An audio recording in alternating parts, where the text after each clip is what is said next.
little hands. The world is yours. Hold it close with open arms. Little feet with miles ahead. Hey guys, it's me Lisa, and today is Friday, May 30th, 2014, and you're watching my 26-week pregnancy vlog. Tomorrow on Saturday I will be 27 weeks. It still amazes me. If you're pregnant, you probably know how that feels, that, you know, every single week you're progressing, and that means there's only 13 weeks left, if I go when I'm supposed to, of this pregnancy, which is pretty amazing. We'll see our baby in 3 months. When you say you love me, no, I love you more. I'm going to show you a haul of stuff that I got for me, maternity clothes and stuff that will fit over the next 3 months, because I seem to have an ever-expanding body. I've heard the wives' tale that if you're growing all over the place, it's a girl. Well, that just might be true, because my hips, my muffin top, my arse, my boobs, and like my tummy, obviously they're all growing, so I need to keep buying larger clothes. And well, there just happened to be a sale at one of the thrift stores around here, a 99-cent sale. So here you go, let me show you what I got. Some of what I got wasn't on for 99 cents, but I got 4 shirts, 1 overshirt, 5 baby items, and 8 skirts, all for $28. So, all the skirts were on for 99 cents, and one of the skirts was originally $13, even like used, which is pretty crazy. So I got this nice little pink and brown one, love it. And pink and brown again, love it. A beige one, a green one, a brown one, and then a corduroy one, and this cute little white one. And the other one I gave to my grandmother and aunt because I didn't like how it felt on the inside of the skirt. For baby stuff, I got Honesty this little shirt. This is 3 to 6 months. And then this one here is for 0 to 3 months. This will keep her warm in the winter. Then I got a couple of dresses, 3 dresses, 9 months. I thought this looked like 1920s or something. It's really cute. Then we've got a 6-month-old dress. And then this one is 12 to 18 months. It's so cute. Then we bought a fake baby doll to get the cats used to me holding a baby for a while, and Matt as well. And then there's that overshirt I was talking about. I love it. It's wintry, but I mean, if it's a cold evening and we're sitting around a bonfire or something, that'll be nice to wear. And then here's the shirts. I love this one. And this orange one. And then this pink, light pink one. And another orange one. Still can't believe that for under $30 I got 8 skirts, 4 shirts, 1 overshirt, and 5 baby clothes items. Absolutely amazing. What a great haul. Don't mind my hair, I just kind of threw it up because I was like, whatever. Just gotta get it out of my face. It's a really warm day. Oh my gosh, speaking of warm days, I am so grateful. We went out and bought an air conditioner for our bedroom so we can have a good sleep at night. And if we need, you know, some air, some cool air, have a break out from out in the living room, we can just go in our room, which is awesome. Things that have been going on this week are that I had that breast appointment, and seriously, like, I almost feel like it was a waste of my time to go there, because she didn't really ease my worries. I just don't think what I have is normal. I don't see other people talking about it unless they've had an infection, or if they had cancer, or if they had cysts, and so on. And I want to breastfeed. I go there, and I was sure that it was a biopsy, because she told me that when she'll see me in a month for a biopsy. So I go there, and she looks at the breast, and she had told me to pick off those the green scaly things on my nipple. And so, you know, I had done that, and they haven't fully came back. There's a few pieces of green here and there, and I know this is gross to some people, so if you don't like TMIs, you know what to do. Just don't watch the video. But if there's a chance that something like this could happen during your pregnancy, you might want to watch. She said that because it didn't seem to come back, it didn't seem like it was exactly like Paget's disease, so she's a specialist, which is good. I mean, that kind of makes me feel good, but it's like, I said to her, I said, do you see this often? She's like, yeah, I see it in a decent amount of people, and like, she never said that last time, so I'm like, okay. But she's like, it could be a number of things. She's like, you've had this, you know, this weird texture on your nipples on and off since you were a teenager. I was like, yeah, but it's never been green. It's always been like a gray or a white whenever it was around. Now it's green.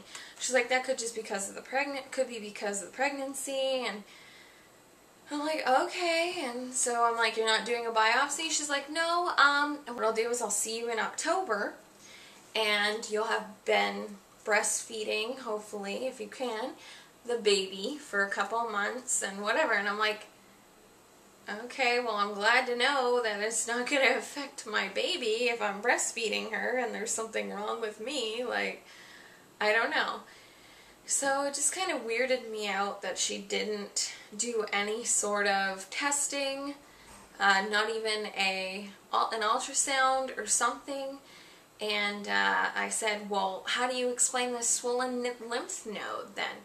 That usually only comes about during infection or cancer or cysts. And she said, oh, that's not a swollen lymph node. I'm like, I'm not talking about the fatty part. It's like basically like a third boob under my armpit, because of there's extra breast tissue, like some women have that, where the extra breast tissue goes in the armpit. Anyway, so she said that's actually just tissue that's swollen. And I was like, well, your assistant last time told me that it was a swollen lymph node. So anyways, it's really annoying that it seemed like maybe they were just busy and kind of giving me the runaround, didn't have time to fit me in or something. I don't know.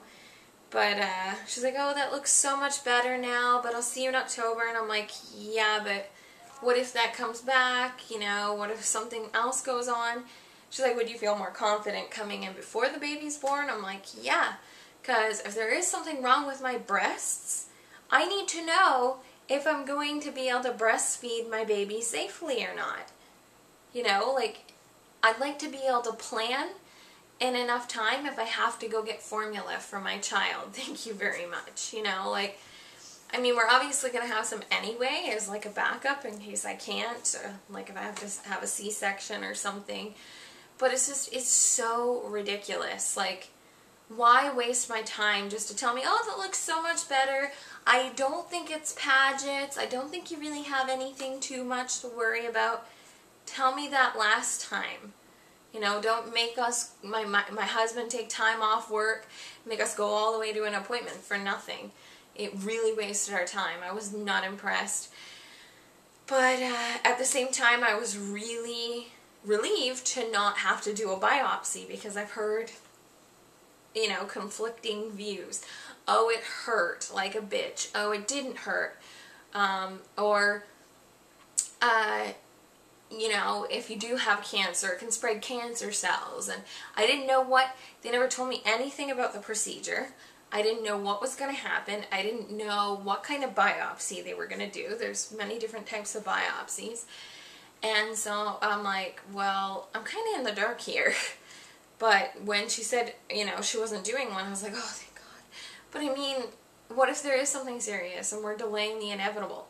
Because I mean, I'm still sneezing out. That's another thing. I've been sneezy this week, and I've been sneezing out yellowish green. Yellowish greens coming out of my vagina. Like I told you, I went in, got that swab done. I have to wait until I go see her in middle of June to find out, you know, what the results of that are.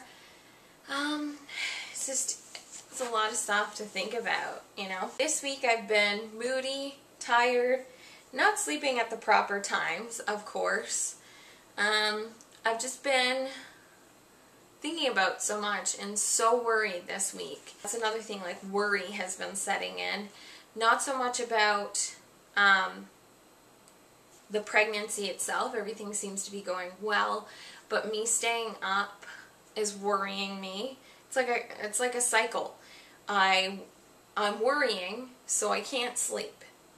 But then I start worrying because I can't sleep, because I'm wondering if it's affecting my baby. And, well, it's obviously affecting me if I'm tired. Reasons why I've been worried this week is that my cat, we switched the cats over to a new food because we went to the vet, brought them for a checkup and stuff, and they were relatively healthy. The vet said the only thing they needed is some dental scaling and maybe have a tooth or whatever removed, one of our cats. And I'm like, oh my God, like that's going to be expensive as it is. And then he was like, well, I suggest, well, in the interim that you get our dental cat food here. And I was like, okay, well, we'll switch them over gradually and whatever. So we bought a bag and everything, they liked it, seemed to be going well, but I didn't know anything about cat food, and that's ridiculous. Like, I'm a cat owner and I should know this stuff. But anyway, I did a whole heck of a lot of research once after we had the cats on the food, the new food, for a week or more, and all of a sudden my cat, Boots, starts acting up. Really cranky, really moody, going to the bathroom tons of times a day. To pee, but he can't sometimes, and sometimes he can, but it's this little tiny, like we have clumpable pine litter, and you can tell, like, normally the pee is like this big when you take it out of the litter. The thing is that I can tell that there's a huge difference in size of how much pee he's letting out. And so he'd sit there, and one time he sat there for like 3 to 5 minutes, and I'm like, oh my God, there's something wrong with him, and he never gets sick. We were told by one vet years ago that it's really good to just give them dry food because it helps with their teeth and blah blah blah, and to give them the wet food as a treat. Well, now I've done some research, and when we saw the last vet, he said, oh no, you can give them as much wet food as you want as long as you follow the guidelines. And so I did research, and it's actually better for the cats to get more water because their natural diet, they're getting about 70% or more water from their kills, from their prey. When you give them dry food, it's like giving them cereal. They are now only getting 10% wetness in their diet, 10% water. And so that's not good, and that can form kidney stones or other types of stones, calcium stones, in their body. And so I'm like, oh my God, like, why do they not tell you this? They want you to have sick cats. So you go in there and spend thousands of dollars. It might just be that it's inflammation, or it could mean that there was bacteria there. But I was like, let's try something first. Let's add, you know, half dry and half wet food. And I'm going to add water to the wet food. and they're still going to have their water dish. And so that's what we've been doing, and he started peeing normally again. And I'm like, holy crap, because apparently what can happen when you add more water in like that, it can flush the bladder in the system, and that's what needs to happen. So it doesn't look like he had a blockage, which is amazing, because that can be really invasive of a surgery for an animal to go in and remove a blockage or even remove organ, the penis or whatever, or part of the urethra, and that's just, I didn't want to have to do anything like that. And so anyways, to continue, that was really stressing me out, and especially, you know, the fact that financially we're about to have a baby soon, and we need to have as much money as we can for anything that might happen. But yet here we are faced with this, you know, we have to go get their dental issues fixed. Like, I want to get this stuff fixed because I don't want them acting cranky or weird around my baby. And so anyway, we're going to go get the dental issue fixed, but it's like if we would have had to do the bladder thing with Boots as well, we'd come out of there with probably $1,000, $2,000 bill, and we can't afford that. It's just ridiculous how much they charge you. And if you don't want to spend it, most of the time they'll make you feel guilty, and they'll say, well, you know, you have an animal, you know you had to, there's an expense with that, and you got to take care of them, and if you can't, you could always give them to someone who can. Like, that's what they'll say to people, and I think that's absolutely ridiculous and rude, and I feel like it's just a way to make people feel guilty, so they spend the money. If you're a vet or a vet assistant, I'm not meaning to offend you, but I think that is really rude, and if people are telling you they can't afford that, offer them some sort of payment plan, and sure, that might be feasible, but they never offer payment plans so far with us. And I love my cats with all my heart, and I would never want to see anything happen to them. I want my daughter, potentially when we have another kid, I'd like my kid or kids to grow up with these animals if they're not allergic and whatever. And you know, it's always nice to have a pet. When I was younger, I wanted a pet the whole time, but I couldn't because my mother was allergic. So I want to give my child that opportunity if it works for her, and I don't want them to die. I want them to live long lives though. So we're going to do what it takes, but it's frustrating, and I imagine any pet owners understand what I mean out there. I don't know completely if my stress is just expanded because I'm pregnant, or if this, like, would I be as stressed out about the issue if I weren't pregnant? It's like stress on crack because of the hormones, really. We had to reopen wounds this week with the burial of my godmother. She passed away on December 18th, 2013 from a battle with cancer. And, like, they couldn't bury her yet because the ground was frozen solid, and so finally they got a time in, and my cousins, her children, her surviving children, did a balloon ceremony, and it was beautiful. And you know, it's just to have to go through that again after months of, you know, trying to, you know, move on from it, and seeing my cousins, her son and daughters trying to move on from it. It broke my heart, and but I'm really glad that she was laid to rest, and she can finally rest in peace, and she's home. So that's really good, but that was a little stressful. The nausea has been back, and I know it's because of the time frame that I'm sleeping. Like, I'm getting enough sleep most days, but some days I'm not. Like, so usually when I don't get enough sleep, I feel nauseous. So it's good to know that, like, to realize what's causing it instead of being like, oh, well, I don't know, I have no idea. It's good that I know these things. I've been breaking out and having excessive sweating under my arms. Like, oh my god. And it seems to be since I started taking the vitamin D, especially. I mean, I've had breakouts before, but I don't know, it just feels really scaly kind of breakout, and like the underarms, it's just gross. I feel like a teenager again. I used to sweat like that when I was a teen, when I had all those hormones going through me.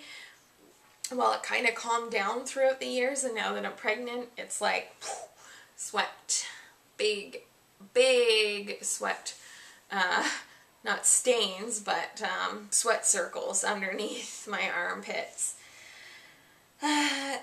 which could be hyperhidrosis or something like that it's called. So obviously I'm not going to take any medication for it, but holy crap, it's really embarrassing. I had an itchy right breast and areola yesterday and today a little bit. I've been feeling fat lately. I was feeling absolutely great, feeling beautiful. It didn't bother me, like the extra weight I had on before the pregnancy bothered me, but then once I got pregnant, it was like, wow, like as the belly started forming. But now, like, my back fat is getting a bit bigger, and my butt is getting bigger, and my hips, and then I've got a muffin top, and just my arms are getting larger, and I mean, boobs can get bigger all they want, that's fine, but the rest is just like, holy crow, like it's really making me self-conscious. I have a photo shoot in the middle of June, and I've got this dress I want to wear, this black dress, but like I find because of the way it falls, it just makes my rump look huge, and like, my rump, I know, right? But it just makes it look really big, and I just want to look back on those photos and not be thinking, oh, gross. And I know it's superficial. I do know. I know that. I am superficial sometimes. There's no secret there.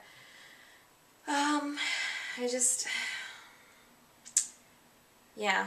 Anyway, I've got like a little overshirt for it, and I'm going to get seamless panties, and you know, it's just, I gotta get a new bra, because the bras I'm wearing now, like I gotta get a strapless or a thin strapped bra, but one that fits me perfectly. Like instead of buying bras at Walmart, I'm gonna go somewhere like Pennington's or the maternity store, and I'm gonna get them to measure me so I get the right size. I wasn't self-conscious for most of this pregnancy, and whenever I feel that, I'm just like, would you stop? That's not important. Your baby is important. The growth of your baby. As long as she's healthy and you're healthy, that's all that matters. This fat will probably come off. Another thing is that she's been when like some days she doesn't move a lot, but she does. Some days she does move a lot. When it was the day of my godmother's burial, when we were having lunch at my cousin's afterwards, she was moving up a storm. It was pretty amazing. If Matt were to put his head up against my belly, he could potentially hear the baby's heartbeat if she's in the right position. Now that's one thing that's also been kind of bothering me, but I mean, Matt is who he is. He's been kind of detached right now with the baby, just because he feels like she's not tangible. She's not like something he can touch or hear or whatever, and he's not feeling her move like I do. So he, you know, I'll be like, oh my god, she moved, and I'll be all excited, and he'll be just like, you know, I'm like, aren't you excited? He's like, yes, for her to get here, for when I can see her, touch her, talk to her, hear her, you know, like all these different things, and I'm just like, she's still real. There is proof. We've seen an ultrasound. I can feel her. I just feel really sad that he can't experience some of the things I'm experiencing, because he would really appreciate that, I think. But he also feels like it's kind of weird, like the moving of the baby, and you know, like he's like, oh, that would just feel so weird and so not right. And so it kind of bothers me that he's not as excited for the things that are going on right now. He's more excited about the future than he is now, and so we're not really on the same page there. Other than that, he's been really good. He's really excited, and you know, whenever I want to go buy a few things like baby clothing, especially when there's a sale, he's like, okay, let's go do that. And we do. I think he's going to be an amazing dad. He's just really, he's got a hard time sometimes tapping into the emotional side of things. So I understand that. I want to thank you so much for watching. That's all I have for this week. I hope you have a wonderful day or a wonderful evening. and a great weekend. Namaste.